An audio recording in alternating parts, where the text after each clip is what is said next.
Hi, Guitar Den. How are you guys doing today? Listen, I wanted to say a couple of words about the Groove on Grove performance that we had the other day. I really think this one was just one for the books, and I want to share with you exactly why and what happened that day. Before I go any further, I want to give you a frame of reference in terms of your teacher, who I am as a teacher, and how long I've been doing this. Okay, see this guy right here? Okay, this guy is Kip Winger. Okay, he used to wear these pants right here, and they were called spandex pants. And back in around 1986, he had a hit called She's Only 17. Okay. And I looked at the lyrics to She's Only 17, and this one popped out in my mind because I specifically remember this particular lyric right here of 17. She's only 17. Daddy says she's too young, but she's old enough for me. Poignant, don't you think? This is Mr. Kip Winger. And around 1986, all these people used to, when I would go on auditions, they would say, well, you don't wear spandex pants like Mr. Kip Winger does, and you don't look like this in this great promotional photo shot right here.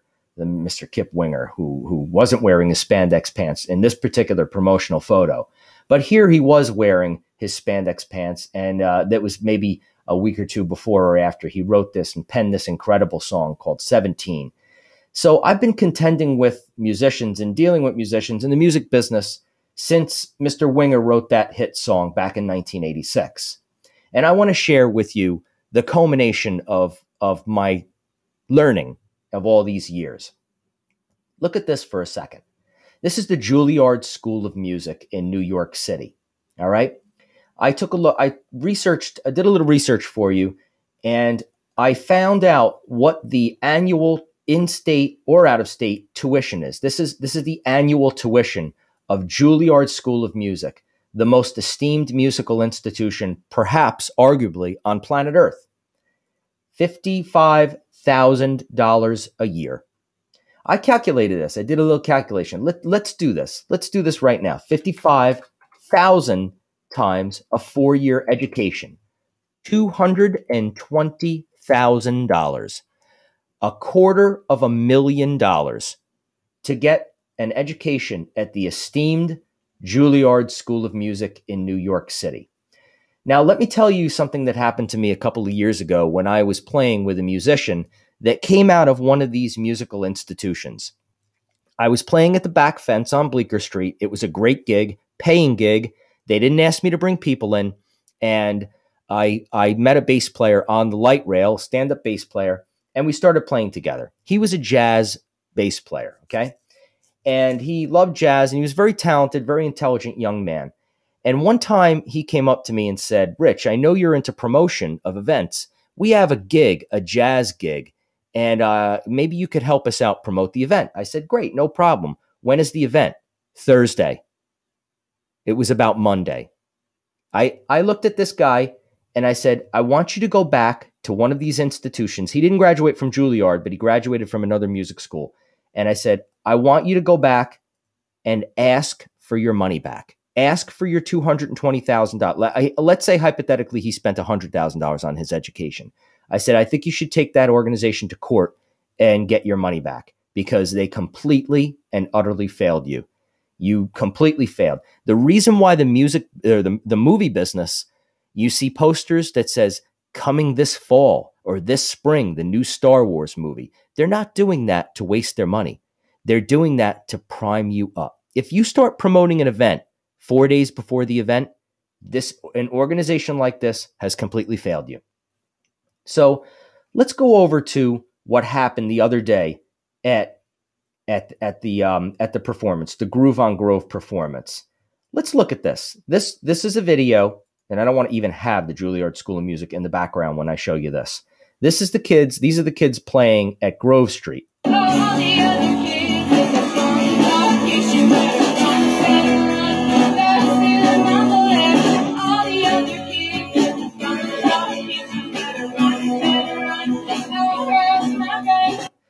Okay, so I show up at the event, and before the event, I'm saying to the kids, there's going to be about, 40 or 50 people hanging around, maybe 40. I'm playing it down because I don't want to get them nervous. The day of the event, this happened. Okay. There's about 150 people in sitting and watching them play. Here's another shot of them, people watching them play. And since it's in Grove Street, I estimated that they were being listened to by somewhere in the vicinity of 500 to 1,000 people. All right. That's a fair estimate. I ran that by a couple of other people and they said, yeah, that's probably right. Because look at this sound system. Monitors, professional sound system. This is Dancing Tony, Rocket Duck and Entertainment. He does the Groove on Grove. And about maybe 1,000 people were in the listening distance. Let's lowball it and say 500. Let's go over this for a second. Gavin is 11 years old, and this was his first time on stage playing in front of these people. Aiden, 16. Dominic, I think he's 11. Gianna, 13. And Sebastian is 8. Okay, listen to it one more time.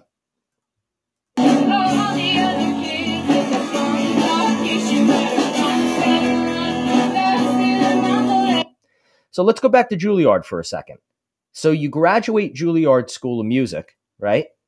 And what do you learn about? Mixolydian scales, Phrygian scales, Dorian modes. They're basically complicated scales that musicians love to play and convince each other that they're a cut above the rest because they know this and they know that. So what happens? They go and they play little recitals that the Juilliard School of Music likes to hoard. They have the recitals in this room right here. Why? Because Juilliard doesn't benefit financially with their $220,000 a year for a 4-year education if you have the recital at a local bar. The problem is the local bar is where the learning takes place. The chaotic environment. Look at this. This was an absolutely chaotic environment that these young kids embraced. There was no predicting that this could have happened. It was completely random and it just happened. And what did they do? What did Gianna do when she stood up on that stage? She rose to the challenge. All of them, Gavin, Aiden, Dominic, Sebastian, rose to the challenge, playing in front of 500 people. But what about the Juilliard School of Music? What happens?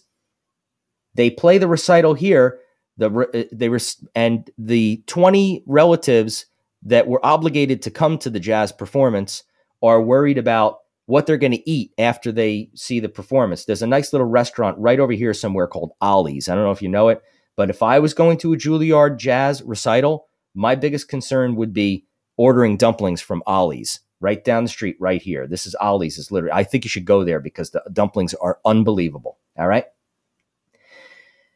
Let's look at the list of accomplishments achieved by these young kids, whose average age, the average age of the band is 11. Not only that, the Juilliard graduate, the average age is probably 22 years old, and the parents are $250,000 poorer.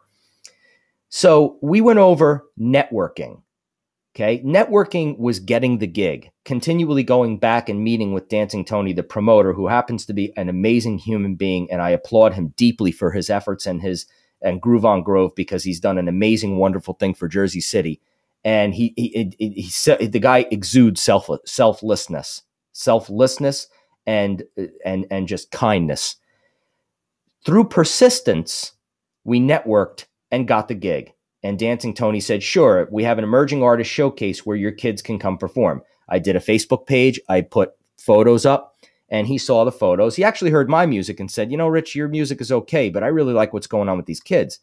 So I went back again and again and again, and I told these kids, you have to go back 3, 4, 5 times and just keep showing your face. Eventually, Tony was like, yeah, okay, August 31st. I wore him down, right? Okay, the song choice was the next thing. Listen to what they played. Does that sound like a Mixolydian jazz scale that bores you to death? No.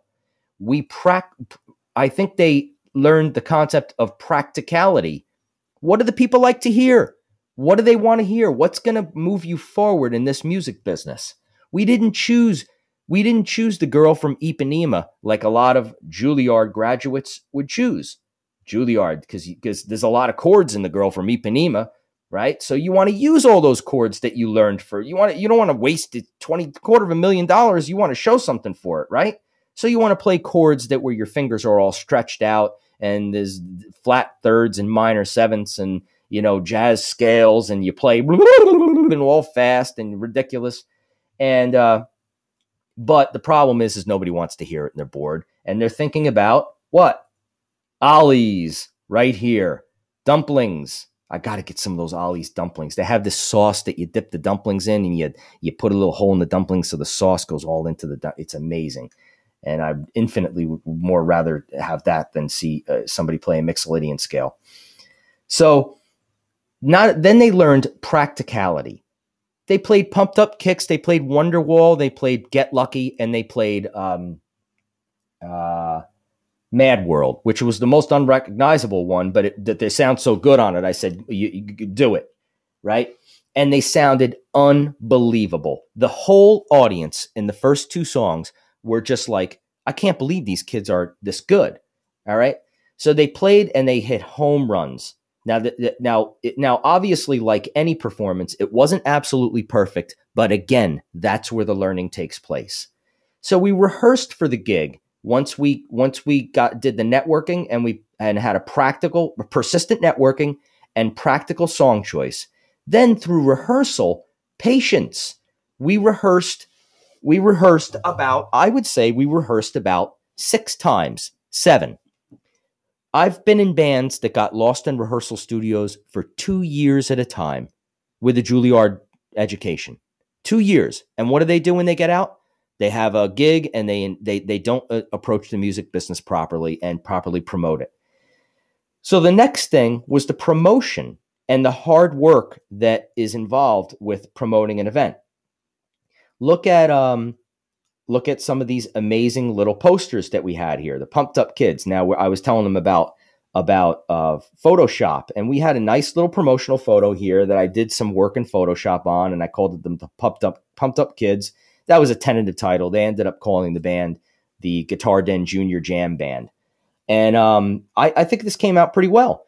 Was it something that Atlantic Records would do? No, not necessarily. I don't think it was quite that good. Atlantic Records would have a graphic designer that's probably superior to me, but it's not bad. And it's functional, and it worked, and it gave the information, and it was promoted well in advance. Hard work of promotion, persistence of networking, practical song choice, patience in rehearsals, hard work in terms of the promotion. And now that brings me to the biggest and most colossal concept, and the reason why I probably will think of this event the last day of my life. I said, Rich, what was one of the biggest accomplishments of your life? Those kids, they really did it. They really, really rose to the challenge. They don't even realize how much they rose to the challenge. They faced fear. No growth takes place from a position of comfort. And that is the incredible challenge that we're facing in today's society. Comfort, video games, lethargy, complacency.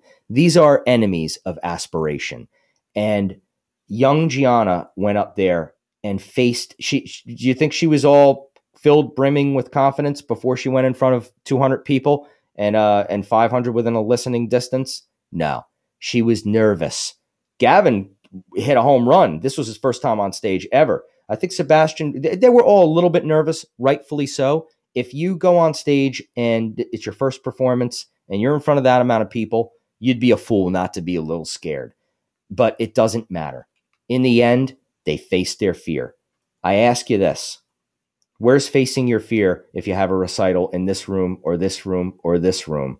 I would be more scared if the dumplings were fresh that night, quite frankly. And they went up there and did it.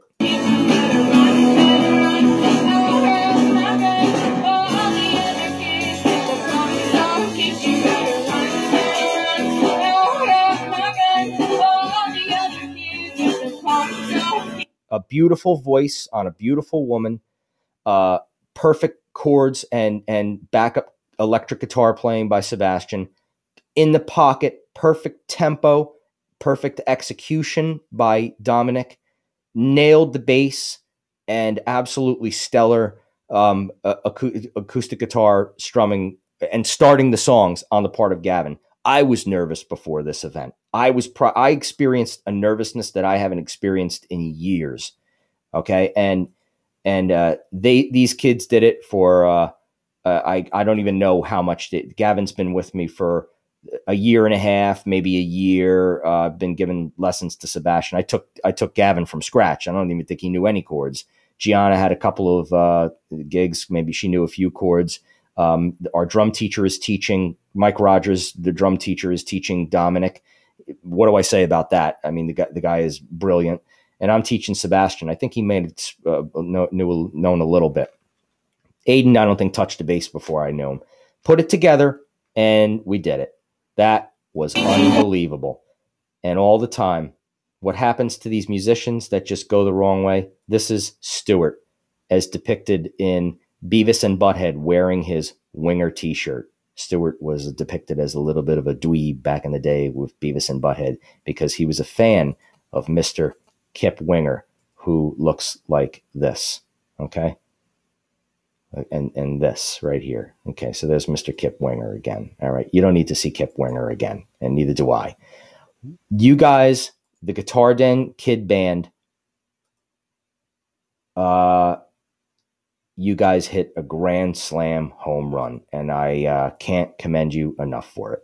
Congratulations. Registration for the fall music program is happening.